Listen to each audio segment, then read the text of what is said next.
Well, welcome to another Lunch and Learn.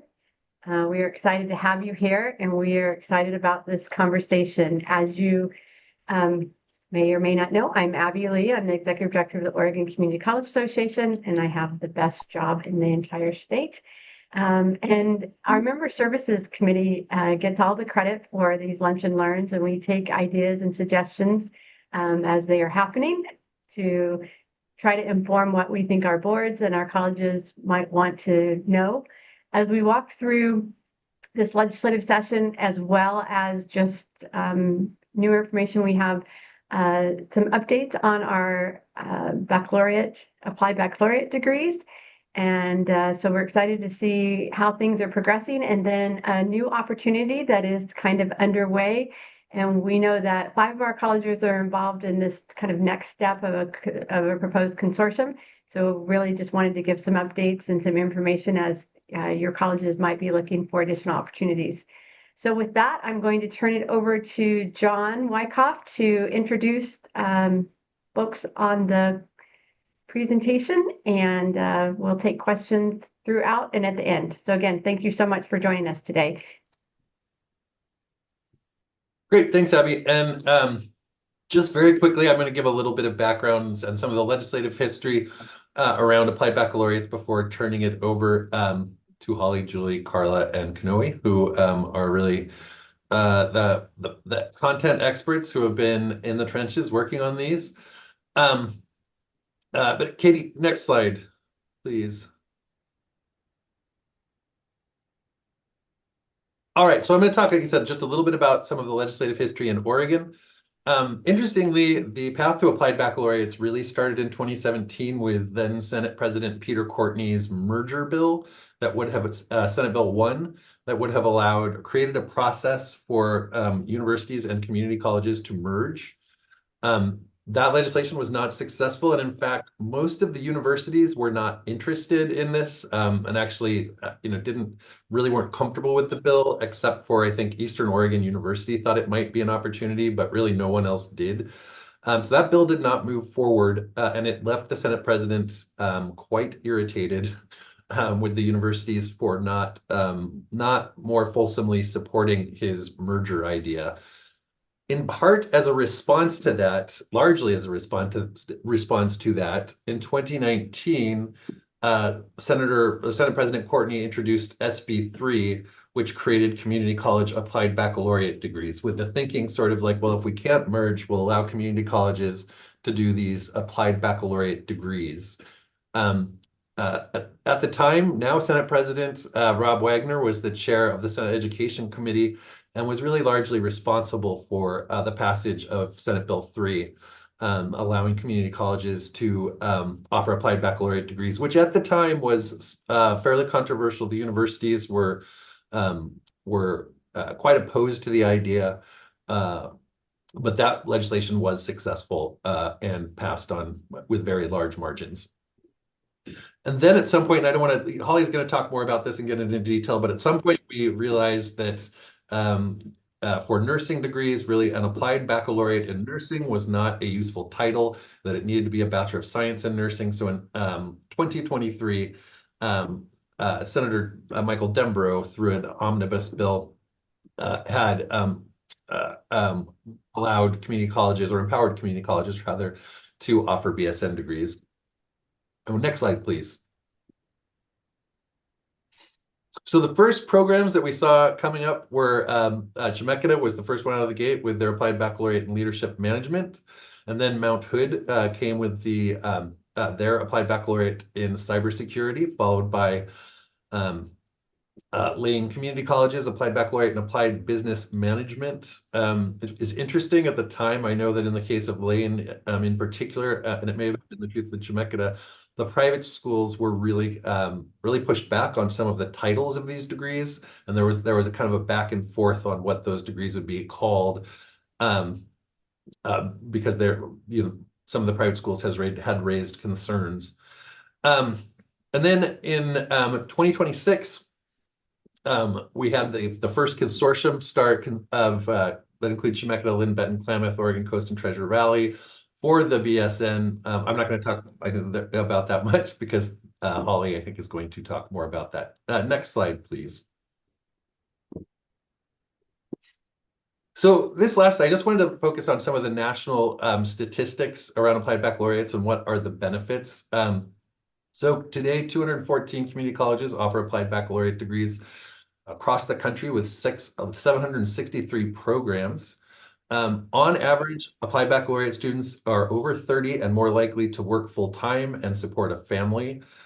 This is really one of the benefits, one of the key benefits of the degrees, and one of the reasons that I think there is a misperception among universities that we are somehow competing with their student base, because for the most part, these programs are really focusing on a different student population than those that are going to a four-year university. These are students, but these are folks that are in the workplace looking to move forward in their careers, get a promotion, earn more. And so these really do focus on a different group. The other thing we see across the country is that they are far more accessible. They are more accessible and are used more by people of color. 15% of the applied baccalaureate students nationwide are people of color, and 60% are female. It's also true that half of all the community college baccalaureate programs are minority serving institutions in the country. And then 76% of those are Hispanic serving institutions. So you really do see a focus on populations who are typically underserved in these programs. And I think that is one of the key benefits, is that folks that would otherwise not be served or move forward onto a bachelor's degree are able to do this with applied baccalaureate programs at community colleges, because they can stay close to home, where they have a full-time job or taking care of a family, and can get that additional education and training. And then we also see that an applied baccalaureate student after a year earns $10,000 more per year than if they had had an associate's degree in the same field.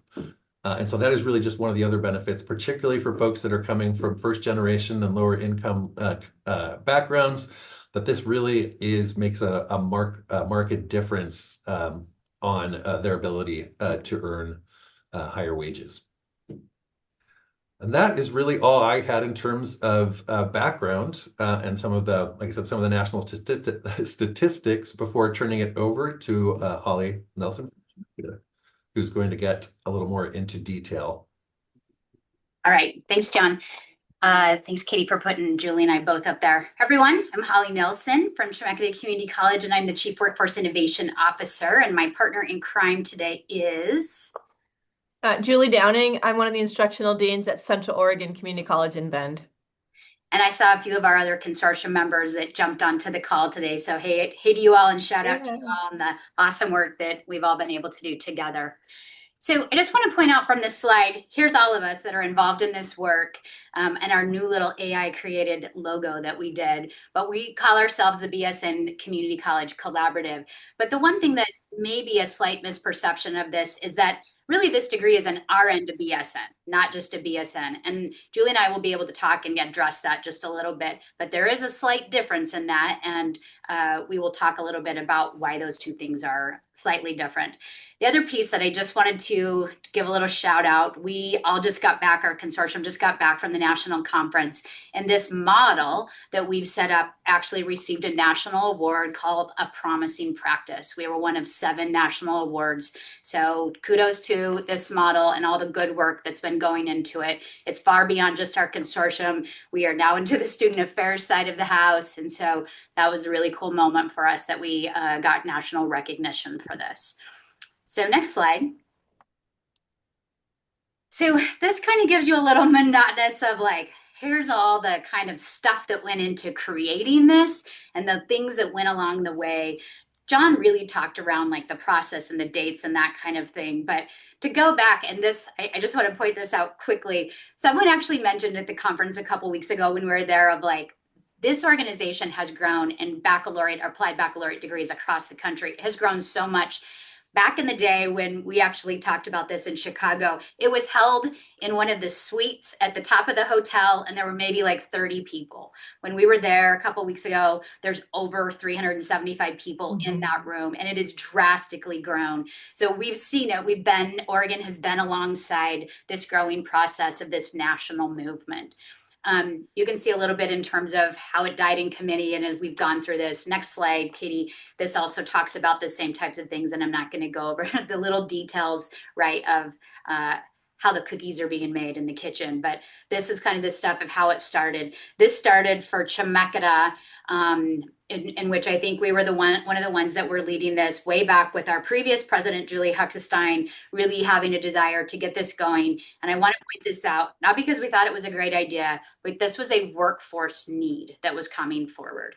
And the key thing that you should be hearing through Applied Baccalaureates is the workforce need. There is a direct tie to what is going on in our local areas for the workforce. And so for us, it was definitely, nursing was not a surprise. We were hearing that in our communities. And it also is helping design what other baccalaureates are coming alongside the other pieces or the other community colleges that are developing these. Next slide.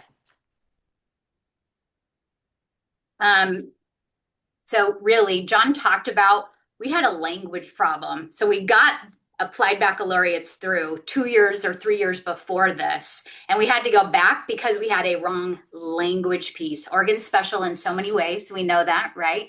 And Oregon required that we had Bachelor of Science in nursing. And so we actually had to go back through the legislative process and have both degrees actually approved. And so that's why nursing is specifically called out, and why we actually started some of the other BAS degrees before nursing, and even though there was a great need. Next slide. So I'm going to talk a little bit about process and how we got here, and then Julie's going to pick up the part in terms of the curriculum and the degree so we can really help you understand that piece of it. So there is a long, healthy process to creating an academic program, both in this place through the nursing accreditation pieces, the outside accreditation we have to go through, HEC processes, and then as a consortium, that gave us another layer of additional things that we had to do to create an official consortium. So we, in terms of our consortium, kind of manage this alongside of things. So we created the consortium and started going through that process because it didn't say we had to do certain things before actually getting degrees applied. So we were working side by side in a parallel motion to do all of these things at the same time and try to cut down the time where we would be able to offer for students. So I think that's the piece that has really been cool about our consortium work is we've been able to apply and get the degree going, as well as go through creating a consortium process. So you can see quickly here some of the processes that we have gone through. It is a multiple step, long process, and it is designed just like a CTE program. So any career tech ed program, we create an advisory committee. We make sure workforce is telling and advising us on the curriculum, the design, all those kinds of things. And that's early in the process. We put out a notice of intent where the universities or private schools can, I'm going to be nice today and say, give us feedback around that process. Sometimes it was some interesting feedback as we went through those things. Definitely, we worked to multiple different places throughout the state and with our university partners on different types of baccalaureates. And we will continue to do that. HEC has been working on what that process looks like for us. So the next slide. This just talks, again, shows you the 6 schools. So the key part of this, Chemeketa is definitely the biggest school, but I just want to point out the majority of our service district is actually rural. And many of these institutions are serving rural parts of our state. So that's a key piece of the workforce need and how we're collaborating to do this and serving a local workforce need, as well as in the consortium model, we're really thinking that we're not oversaturating a market with big cohorts. We're trying to create efficiencies in shared services, those kinds of things. So the one other thing around this slide is why the 6? How did these 6 come together? At the time, now that has slightly changed since we started this, we were the 6 schools that did not have a direct relationship and direct pathway into the OCCA program or the OCCA curriculum, which is with OHSU. So lots of schools have that around the state. We were the 6 who didn't. We had different types of curriculum serving our local need. So we came together because we were not confined by that to start this conversation together. Next slide. So how this works. One of the things that I think is really special about this group that I've loved working with them we are 6 equal partners. We are not the bigs, we are not the small, we are 6 equal partners financially, numbers of students that we'll have at each institution, how we've shared grant funds across the way. We are definitely 6 equal partners. Some schools like Chemeketa, we've been asked to step up in different things like infrastructure and how we manage a learning management system. But for the most part, financially, numbers of students, and looking at how we serve the number of faculty teaching and that kind of thing, we are equally sharing this amongst the 6 of us. We're also doing everything side by side. So the really interesting thing in Oregon is that we're a non-system state, right? That means in order to get the FTE at our local school and to award a degree locally, all 6 of us have to go through the same processes at the same time, all the same paperwork, and we have to do it 6 times. Now there's some efficiencies to be shared there because we help each other, right? We create those things together, but we had to respond to each one of the levels of processes going through the HEC piece. We had to do each one of those things individually. For our accreditation through NW, we have to each go through those pieces individually and do substantive changes, for example. So all of those types of things. What we're working on is still trying to coincide all the other things like the most recent one we've been talking around is tuition. How are we going to do that this year and beyond and plan for that to try to remain exactly the same? We have our work cut out for us, but I think it's going to be super fun along the way. And we have an amazing group to be doing that type of work. Next slide. This is where I'm going to kick it over to Julie. She's going to talk a little bit of like, how did we develop this degree and what does it look like? All right, thank you, Holly. So I want to start by saying we have an amazing curriculum group within this consortium. I see Heather Peacock here and others that were part of that, and I really just want to call them out for the good work they've done to develop these 10 courses. So the core of this degree is 60 RN to BSN courses. You can see there's 10 of them, 6 credits each, how you get the 60. And they're off, so each student will take 2 courses per term. Community college is, of course, around quarters, right? So they'll start for the first year, they'll go fall, winter, spring, summer, fall, and they'll take 2 classes each term. So that's 12 credits per term. The majority of the program is delivered asynchronously online, which is great in terms of access and people's ability to work that around their schedules. But the capstone, which is the in-person clinical hours, those will be in person in the person's local community. Right? And there are some different options. And just this past week, we had a meeting with our advisory board for this statewide RN to BSN, and they gave us other ideas about down the road, what are some other options for these capstones. But currently, we've got palliative care as an option, then there's an administration leadership, and then there's underserved populations. And I want to say we made a really concerted effort to not get any bedside clinical capstones here because they already get this. Remember, these people are already registered nurses. They've already had that, and we don't want to pull any clinical sites away from the ADN programs. Next slide, please. So the total for a bachelor's degree, right, is 180 credits. You're like, well, how did we get to that? Well, you just heard about the 60, right? And so then we also have, if you look down at that kind of third main bullet, the ADN program. So the students come in with their associate degree in nursing. So depending on which of the 6 schools they came from, they're going to have anywhere from 90 to 108 credits. Then they add in the 60, and then you can see on that second bullet, there's kind of some other general ed requirements. Not every school in their ADN program makes the students take micro, and not everyone makes them take stats. So all that together equals 180, and I'll elaborate a little bit more on the next slide, please. Yeah, so we talked a little bit about they need to do electives to get up to the 180 credits. And so how do we do that, right? For some people, it might be 15 credits, others it might be 20 some credits. It just will depend on the school.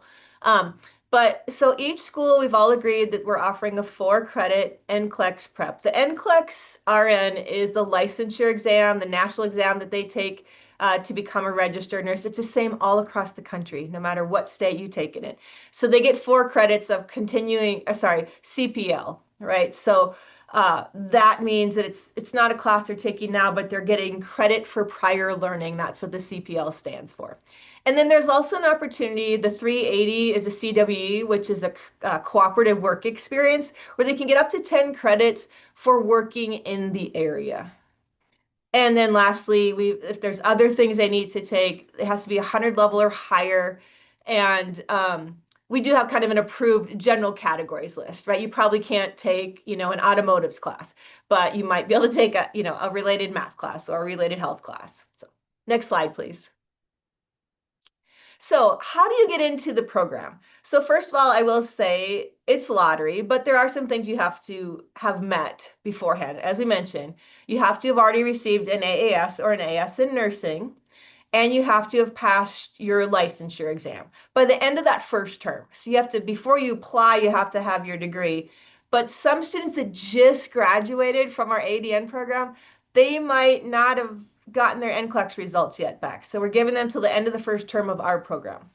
So as Holly mentioned, we'll take 42 students overall, 7 students from each of these 6 schools. It'll be via lottery within each school. As we mentioned, we'll take 1 cohort the first year. Our intent, if the need is shown, we think it will be, that we'll take 2 cohorts the next year. One would start in fall, one would start in winter, which means one would end in fall, at the end of fall term, and one would end at the end of winter term. So if for some reason one school, let's say, I'm making this up, let's say Klamath only has 5 students and there's 2 students left, we do have a process we've built out, right, to rotate, which school could pick up an extra student. So we really tried to be super equitable in our approach to admissions. Next slide, please.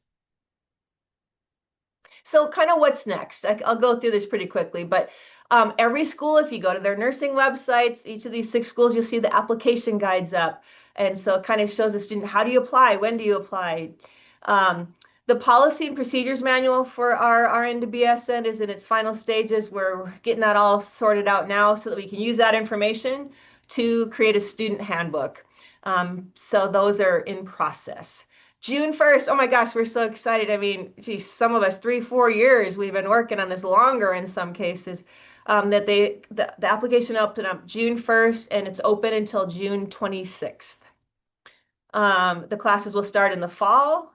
NWCCU, of course, who is our regional accreditor, they request an ad hoc report. It's going to be due the following fall. And that is because we want to have at least a year to collect some information before we share that with them. And then we do ASIN, is the gold standard national accreditation organization for nursing. And we do want to have that. Most of our programs, our ADN programs, already had ASIN accreditation, and the couple that didn't are already getting that now. But now we have to separately accredit this RN to BSN program. So we will need to have that initial candidacy underway before we graduate our first cohort, which we are well on our way to do. And then like I talked, we will increase numbers as need shows. And Holly already talked about our award at the Community College Baccalaureate Association Conference.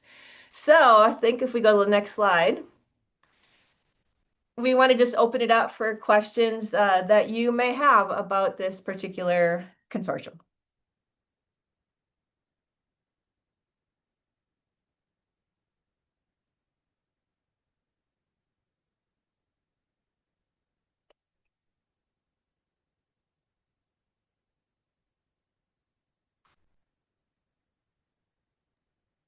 That means you completely understand it. You could design your own, right away. So I don't have any questions, but I just want to say it's really cool. And I appreciate learning about this as a new employee at Chemeketa. Like, I don't know how else I would have learned about this. And so you've enhanced my ability to do my job. And thank you. It's really cool.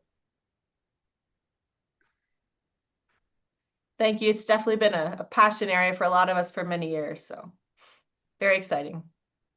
Thank you. I'd like to just say how much how much work has gone into this in terms of the collaboration. It's really complicated to get 6 different systems, 6 different programs, 6 different everything to come together. And it's just a testament to the people who've been around the table. So just really, really kudos to everyone involved.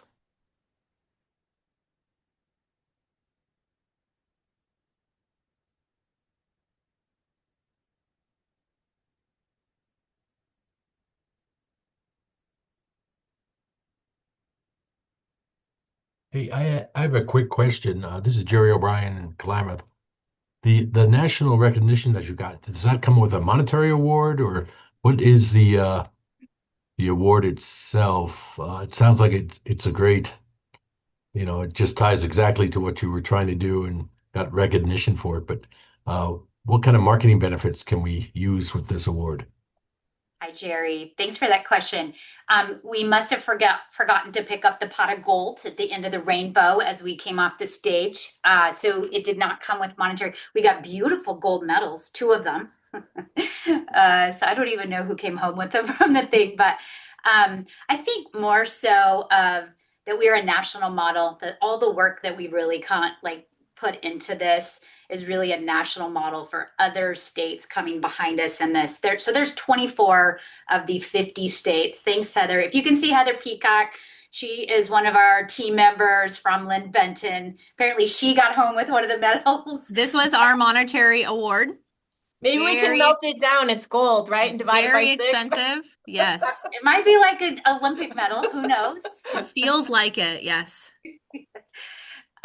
So Jerry, I wish it came with that. I think it just came with the recognition piece, but we all felt very proud of that. I think in terms of the work that we were recognized as a national model, in terms of the work that we put through, like Jessica said, it has taken an immense amount of work, and not even just in our consortium. Like we have, I think you guys, I think we have 8 subcommittees, something like that has worked on this from all the different systems. The other biggest one we have is we call the Student Affairs Group, working on things like Title IX, applications, enrollment, transcripting, CPL, like all those types of things also have to be figured out as part of this, as well as we did purchase a separate learning management system. It is not built into Chemeketa. We have a standalone that is just for this, and we purchased that from grant funds that we got from HEC. So that is sitting there, and we actually had enough that the Baccalaureate consortium coming behind us, we paid for them too. So we're already ready to go and thinking ahead of how we're going to bring the next one on in our state. Good question. If you find that pot of gold, Jerry, we can still use it. So send it on. I'll be looking for it. Thank you. Jerry, just so you know, I think your public relations person, because I need to get back to them, will probably do some social media posts. I got an email from them, and I think our 6 schools, a couple have already put out some stuff. A couple will be putting out stuff just like on our LinkedIn pages, our social media pages, that kind of thing. So I think that's the other answer to the other part of your question. Yeah, I think at OCCA's went out on, I think, Facebook and Instagram about the award.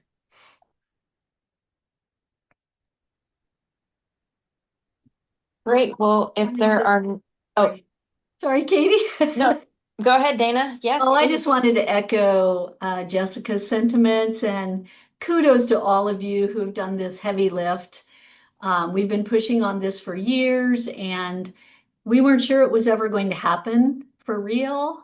And so good for all of you. This is amazing. And we are so thankful for it. And our community, we have a new nursing and allied health profession center that we're building. And the community just wants to fill it all up with BSN students. And I said, okay, whoa.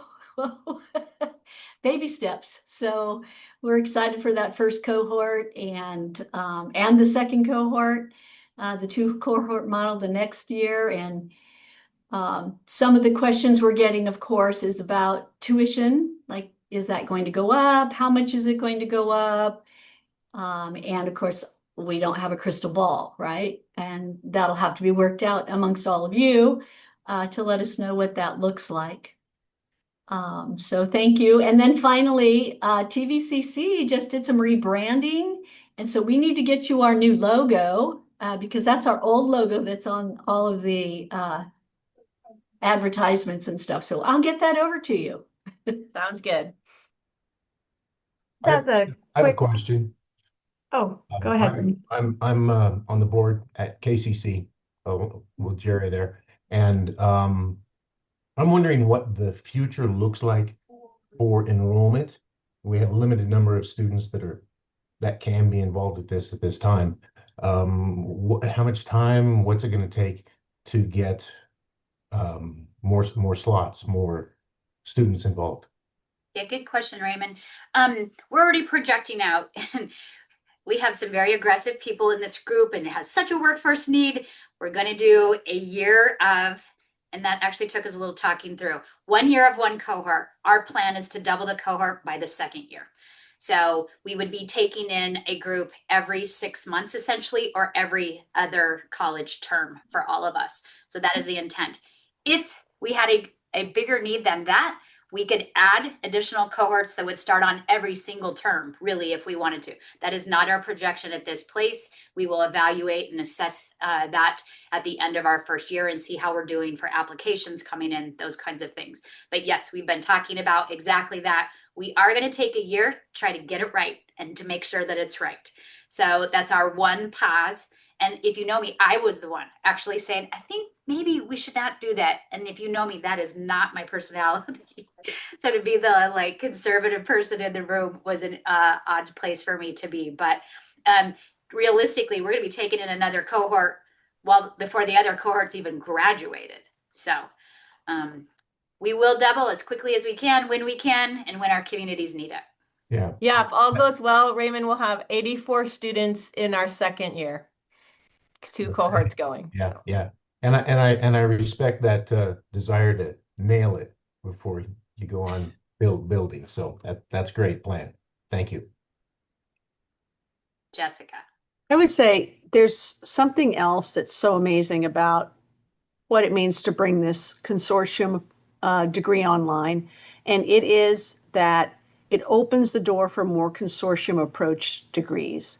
And the reason that's important, I think, is that when you do a consortium, you're not committing, you're not requiring that you have 20 to 25 students every single year, right?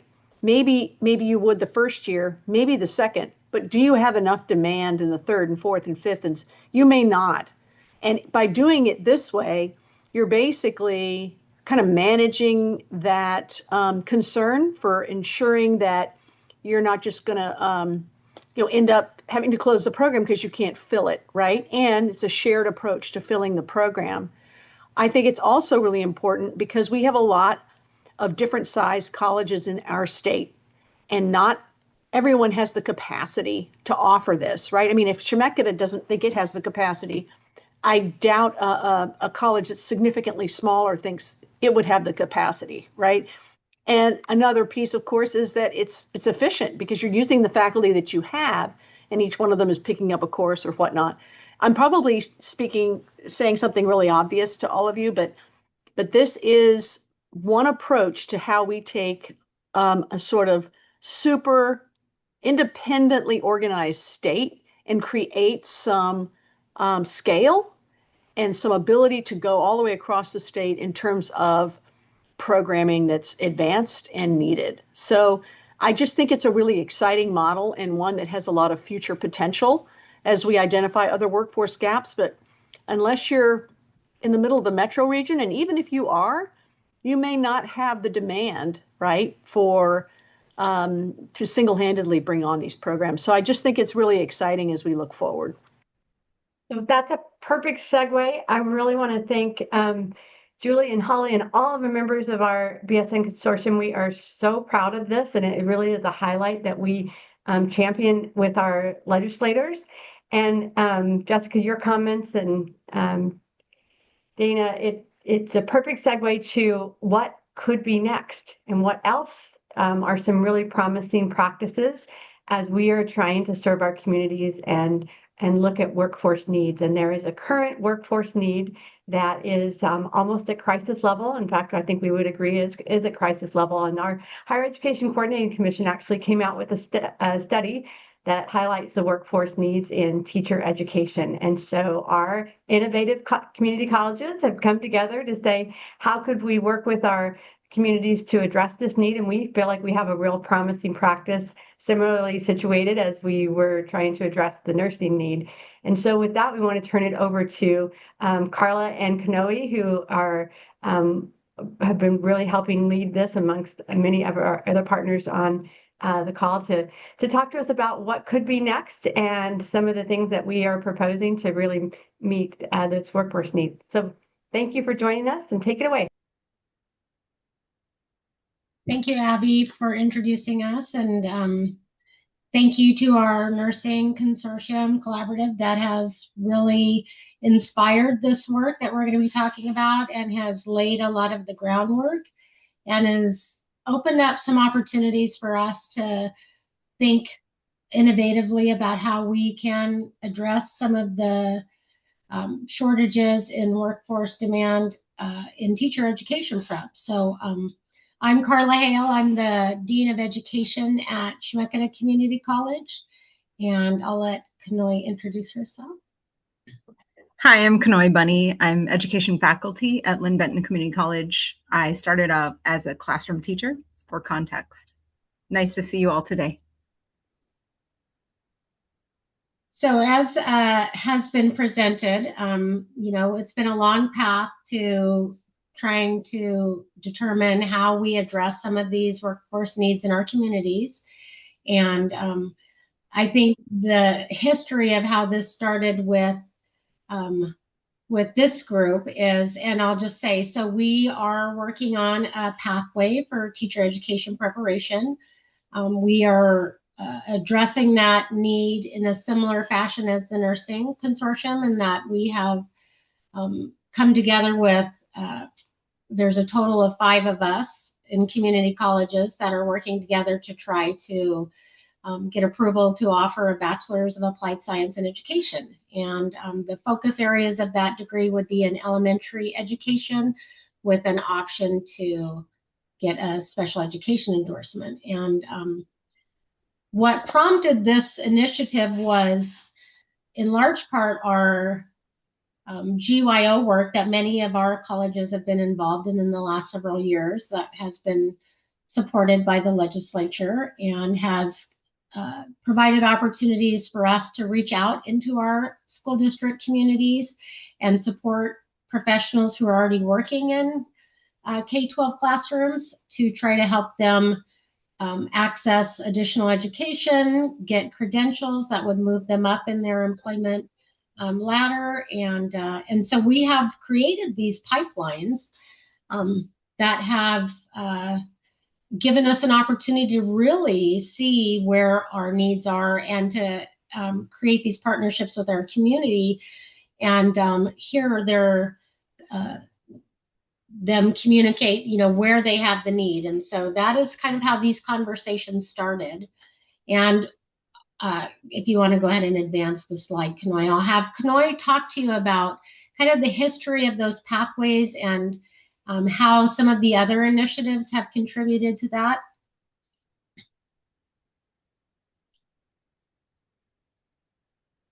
Yes, I'm happy to do that. I was just wondering who's sharing. Is it me or is it Katie?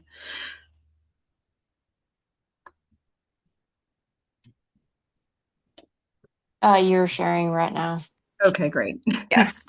So I will do that. Make sure.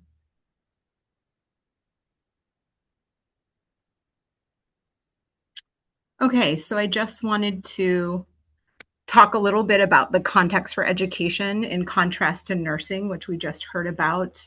We have a long history of trying to align and make the pathway seamless for our students who are achieving an AAOT or AS in elementary education as they transfer to the university system.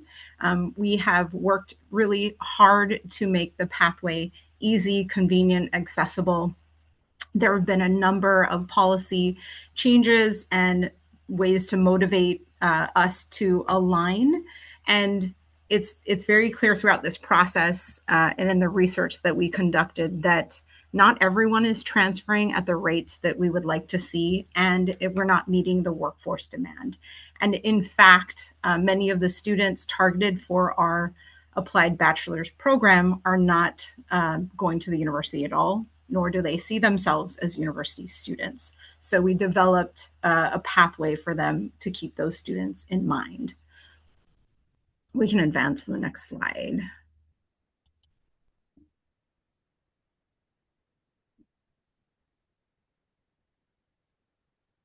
So as Kanoi mentioned, what we were seeing, despite all the work, many of us have spent a long time working on major transfer maps, on common course numbering, trying to create pathways that make sense to students, that eliminate, the challenge of taking courses that then won't count as they transfer to our university partners. We've also partnered and created new partnerships, often funded through the Grow Your Own, to help support students as they move through those pathways. We've developed very strong partnerships with our university partners in order to facilitate that. And we do believe that those will continue and that we will work just as diligently to support those students who are interested in transferring. But as Kanoi mentioned, we have seen and become aware of those students that are what we like to call place devoted, and are really interested in staying in their communities. They have deep ties to their communities. They're often already working in their school districts as paraprofessionals or in other positions.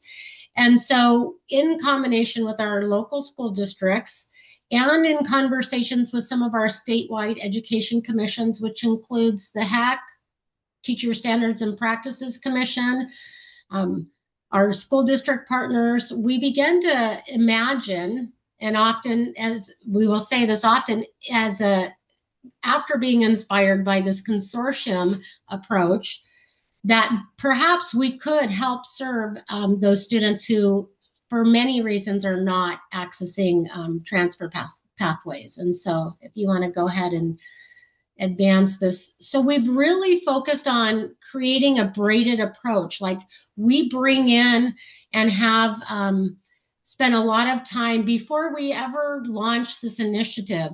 We spent a lot of time talking with, surveying, collecting data from our school districts about what they need, from our IPEDS data, like where are our students going, how many of them are successfully transferring, and what, first of all, I'd just like to say, one of the big challenges is the data in education. We have a very difficult time identifying education students and keeping track of them as they move through across institutions, from high school to our community college to our university partners. And that is actually part of this effort, is to address those issues with data. But what we do see in the data that we do have is that we have a very low success rate in transfers in terms of students making that change and successfully completing their bachelor's and getting licensed. And so, as you can see, on average, our education majors at Schmeketa who get an associate's degree in elementary ed, only 8% of them have actually transferred and completed a license. And so there's clearly a desperate need to provide another option for students where they can be successful. And what we learned from doing a lot of this data collection, surveying, asking students, asking our district partners, was that the barriers often involved this expectation that they attend full-time in order to receive funding, that they do their student teaching in a site other than where they're employed, which would require them to leave their employment, lose their insurance, which is often they are the ones who are providing the insurance for their families, leave their communities often, and take classes in person or be required to participate in person at hours when they would normally be working. And so these were some of the major challenges that we were identifying. To address these, we have used that information to help us decide how we're going to create a program. And so, as nursing had discussed, we have tried to be responsive to what our students and our districts are asking us to do. And that has led to some very innovative ideas about how to structure our program. And we will get into that. The last thing that one of the big drivers of this was a report that recently came out as well that indicated for the first time ever that over 50% of our licensed educators are being credentialed out of the state of Oregon. And if you talk to our students, and what they tell us is the reason for that is it's the only way that they can access a program that works for their schedule. And so we have tried to be mindful of that as we've designed this. And so I'll go ahead and let Kanoy advance. So in line with what Carla was stating, we did a lot of self-reflection. I think as an institution, as a program, who do we really want to serve? And how can we design a pathway that's going to really fit the needs of our students? So we thought about this idea of being place devoted. We thought about the connection and the conversations we've had ongoing with our districts. And we've started to develop a pathway that is locally based so that students can access an education in state, and it would add to the menu of options that they have so that they could see themselves in the pathway, staying employed as they complete their degree and get the license and credential. We thought we would target the elementary multiple subjects pathway as well as special education because we've heard that's where the need is, as well as the idea that many of our programs are already fully developed to lead right into that as far as the AAOT and AAS in elementary education. And as mentioned before, the most accessible way would be for it to be a fully remote online option, which was deeply rooted in a cohort structure. We've even considered ways of coupling students in the same building in a district so that they would have each other. We have also included our partners in evaluating and looking at the courses that we've developed to make sure they're in line with what they see and need as a district. We will also be striving for national accreditation, which is a part of our licensing.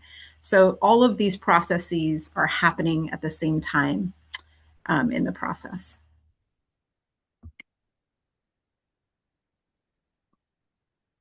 So some of the benefits that we wanted to highlight of being a consortium have already been talked about. Like we get to share services, share faculty, share resources, which takes the burden of the full development of a program off of one college.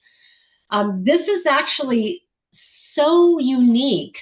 I think Holly, did not express like nationally, we are the pioneers of this. This is not happening anywhere else in the country where you have this kind of consortium that's being developed with colleges that are not in the same system. And so we are a national model.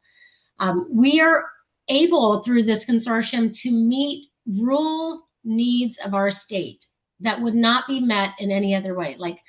And we're not new at this. Oregon has been doing, community colleges have been doing these types of partnerships and consortiums in different ways to serve the needs of our rural communities.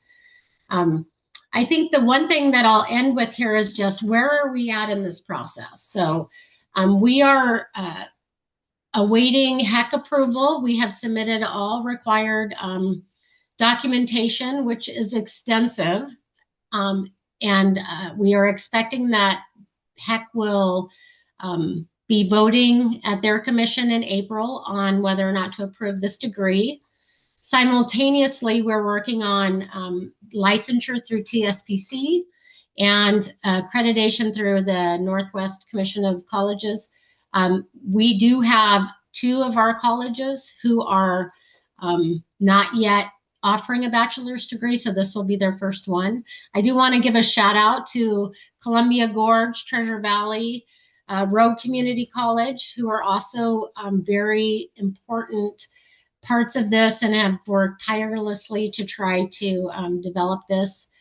We have spent a lot of time over the last 6 months responding to concerns from our partners and addressing questions, and we're really excited to be doing this work, and we believe that it's going to be very impactful in our ability to recruit, hire, and retain teachers in communities that have been very hard to serve. And so with that, I want to leave enough time for some questions.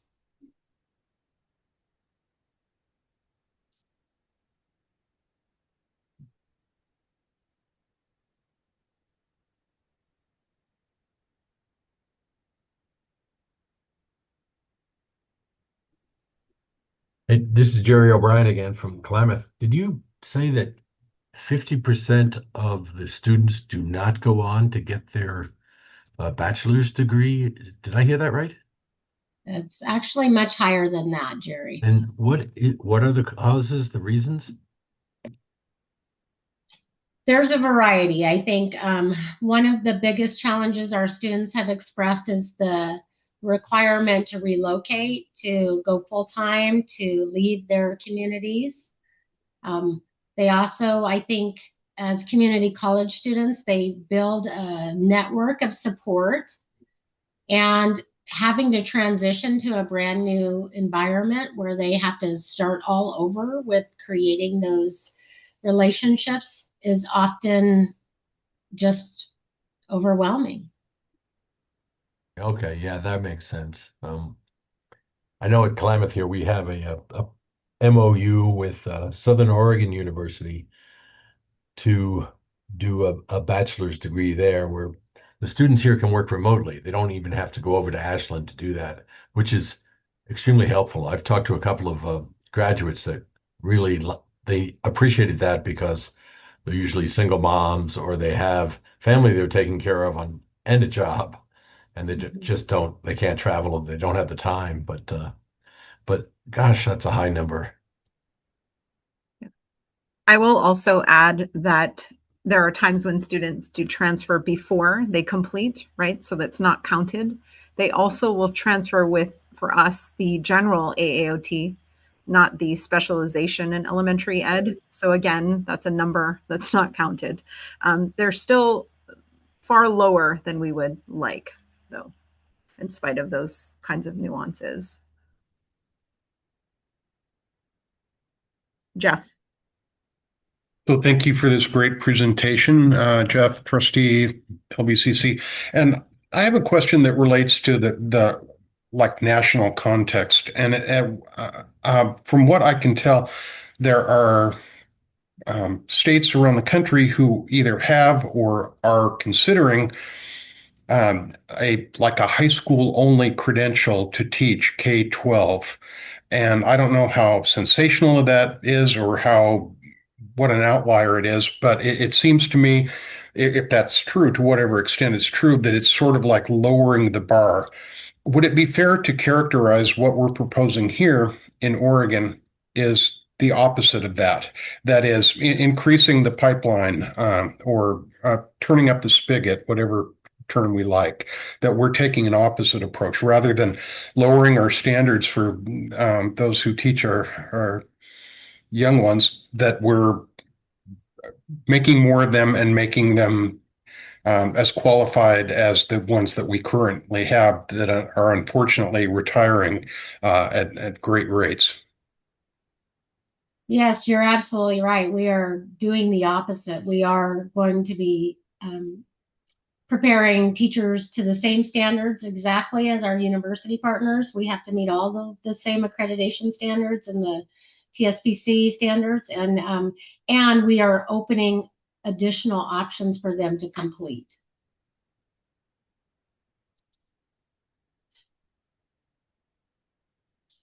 Great question. Maria. Hi, I'm Maria Seth. I'm at Southwestern Oregon Community College board member, but I'm also worked at Chico State in the bilingual credential program. So in education, preparing elementary and secondary students for teaching. So this is a dear subject to me. So when I heard you talking about